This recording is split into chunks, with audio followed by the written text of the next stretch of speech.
Colorado started the season 5-0, but finished the season 5-7 in 2018. Can Mel Tucker get them back on track in 2019? Find out here on the Gridiron Expert. Yeah.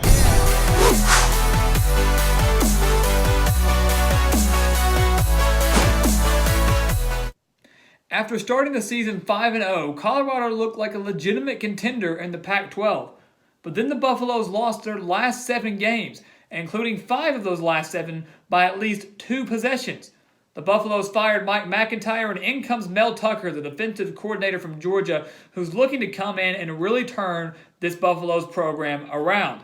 And this team in 2019 has a lot of potential, but they're up against a very difficult schedule. The Buffaloes returned 7 starters on offense, will without a doubt be the strength for the Buffaloes, even though Tucker is a defensive-minded coach.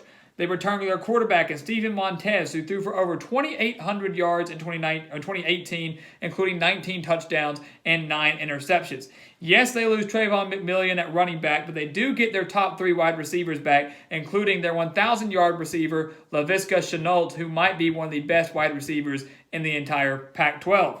Defensively, they've just returned 4 starters. That includes losing 4 of their top 7 tacklers. But they do return their linebacker, Nate Landman, who had 104 tackles last year, and Mustafa Johnson will without a doubt be the leader on that defensive line. So as I mentioned, this team has the potential to get more than those 5 wins that they had last year. But they are fairly young, they have a brand new head coach, and the defense could struggle with this very difficult schedule.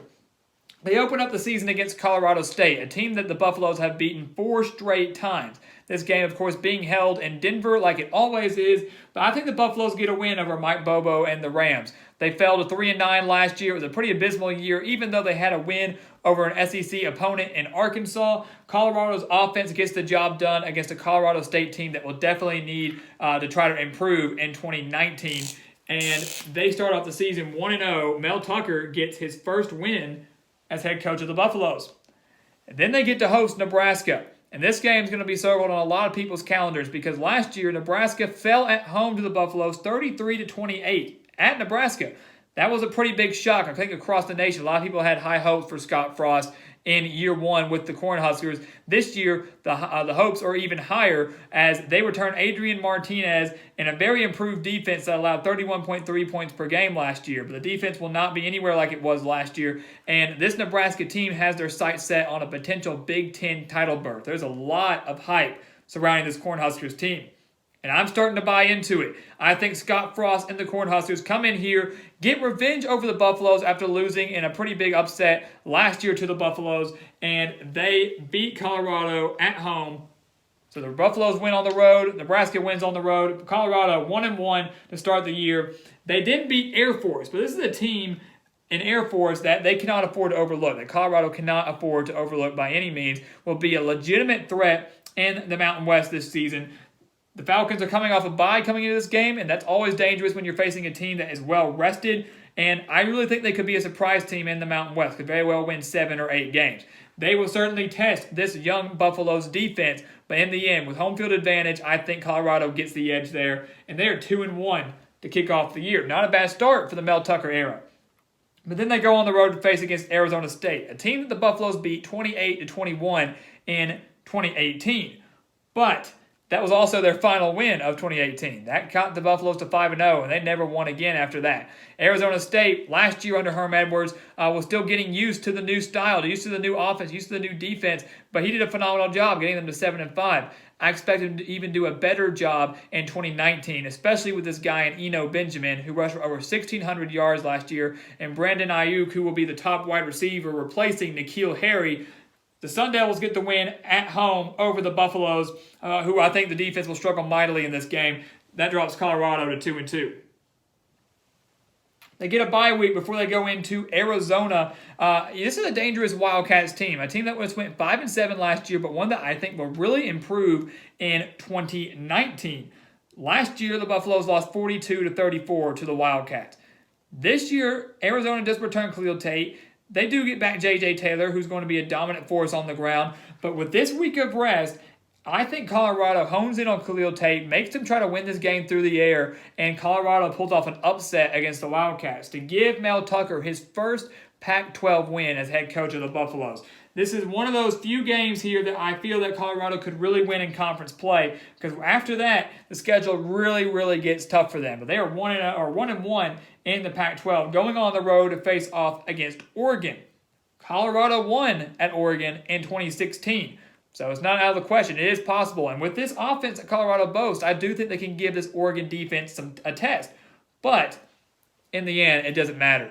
Oregon returns 10 starters offensively, is arguably the most talented team in the entire Pac-12. They have their sights set on a Pac-12 title and a potential berth in the college football playoff. They're going to be tough for any team in the Pac-12 to beat. And with a new head coach and a defense that I think will struggle early on, that defense going up against this potent of an Oregon offense doesn't add up to me, especially with it being on the road, and Colorado will fall to the Ducks.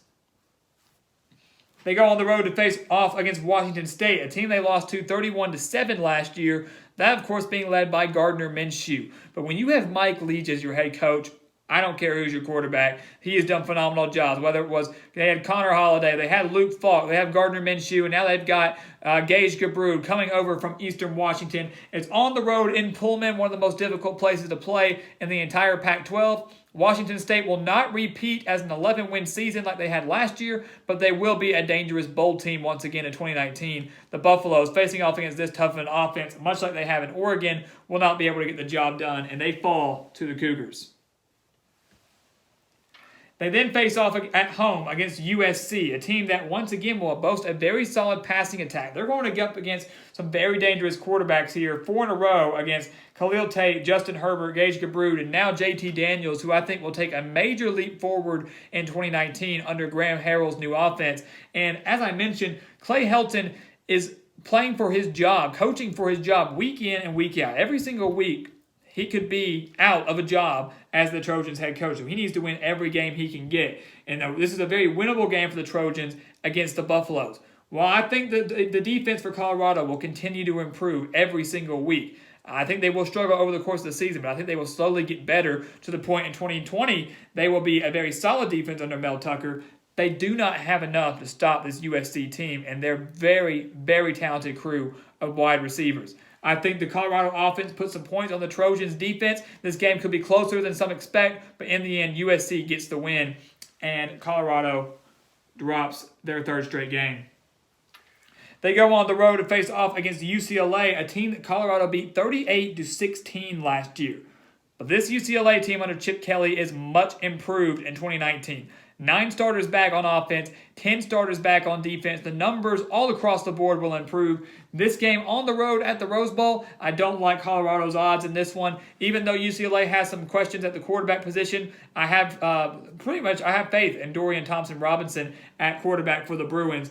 And I do expect that defense to improve mightily. So while I do think Colorado can put up some points against this Bruins team, they do not have enough to go on the road and get the win. They fall to UCLA on the road. Now, with just 3 wins, they have to win the remaining 3 to get to bowl eligibility, which would be asking a lot in year 1 under Mel Tucker. I think Buffalo fans just need to hope for maybe a 4 or 5 win season potentially in 2019, but it's going to be tough to even do just that. Going up against Stanford, a team that will boast another dangerous passing attack, and KJ Costello as their quarterback. And by November 9th, David Shaw's team will be clicking. You never count out a David Shaw team. And his defenses, even though they only returned 5 starters on the defensive side of the ball, will be potent once again. KJ Costello, one of the most dangerous passers in the Pac-12. Colorado gets to host this game, but they will fall to the Cardinal. They then get a bye week going into their game against Washington. And last year, Colorado, on the road against Washington, only fell 27-13. A very respectable showing for a team that went to the Rose Bowl and won the Pac-12. This year, they will be coming off a week of rest.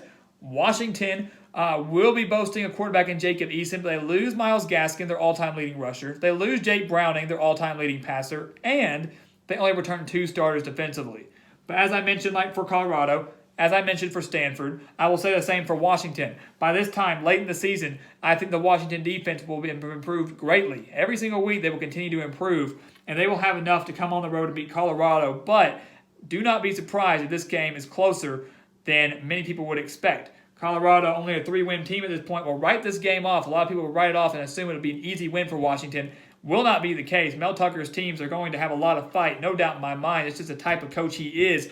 This game will remain close, but Washington gets the win on the road. And then Colorado, unfortunately, does not stand a chance on the road against Utah, a team they lost to 30-7 last year. And with this game being on the road on senior night for the Utes, a team that could very well be playing for a spot in the Pac-12 Championship game, a team that is a dark horse college football playoff contender. If they stay healthy, they will take easy care of the Buffaloes in the season finale. And Mel Tucker's team in year one will go just 3-9. And that's certainly not ideal for Buffalo fans. But unfortunately, it is something that they have gotten used to. Outside of that Pac-12 title run a couple years ago where they won 10 games, the Buffaloes went 5-7 the past 2 seasons. 3-9 is not out of the question for a brand new head coach trying to implement his style of play for the Buffaloes. There's a lot of potential here, like I mentioned at the beginning of the video. No doubt in my mind.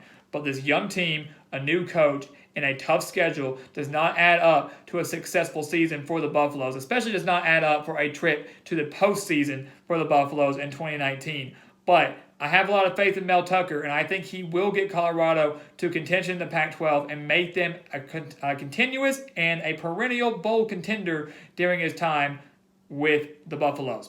So guys, as always, thank you for watching. Go follow us on Twitter and Instagram at Gridiron Expert. And go visit our official website, thegridironexpert.com. There you can sign up for our newsletter and sign up for our expert picks. For just $30, you will receive every single one of our 2019 college football spread picks, including the postseason. I can promise you that's a deal you do not want to pass up. So go join our team. Sign up for our expert picks today only at thegridironexpert.com.